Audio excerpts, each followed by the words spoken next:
لیکن شرط یہ ہے کہ ہمارا ایمان اور ہمارا مزاج مضبوط ہو، کمزور نہ پڑیں، ذہنی طور پر اور فکری طور پر اپنے آپ کو کبھی کمزور نہ کریں، تازہ دم رہیں۔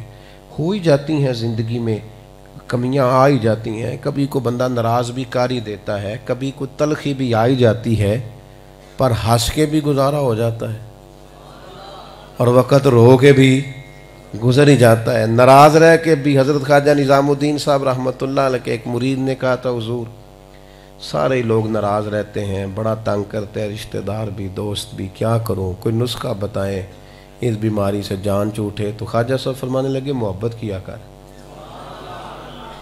تو کہنے لگے حضور کرتا ہوں پھر بھی نہیں مسئلہ حل ہوتا۔ فرمانے لگے نسخہ اس بیماری کے لیے یہی ہے، ایک آدھ خوراک سے فرق نہ پڑا تو خوراکیں بڑھا دینا، فرق ہو جائے گا انشاءاللہ تعالی، فرق ہو جائے گا۔ لیکن مزاج محبت والا رکھیں۔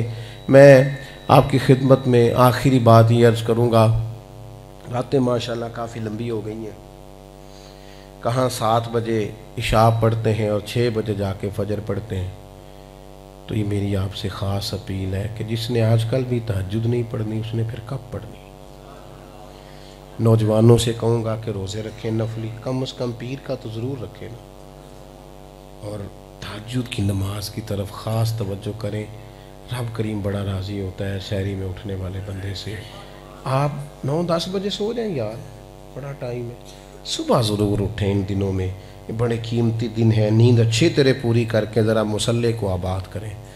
ہمارے لیے یہ بڑا ہی ضروری ہے کہ ہم کچھ تھوڑا سا نا، یہ بڑا دل لگے گا، آپ کچھ نفل پڑھیں، کچھ قرآن مجید کی تلاوت کریں، اور اگر تنہائی ملے اور کوئی موجود نہ ہو تو پھر کبھی درود پاک پڑھیں نا اس وقت، تو محبت مصطفیٰ کریم علیہ السلام کی وہ چنگاری ملتی ہے کہ روح تک اس کی روشنی اترتی ہے۔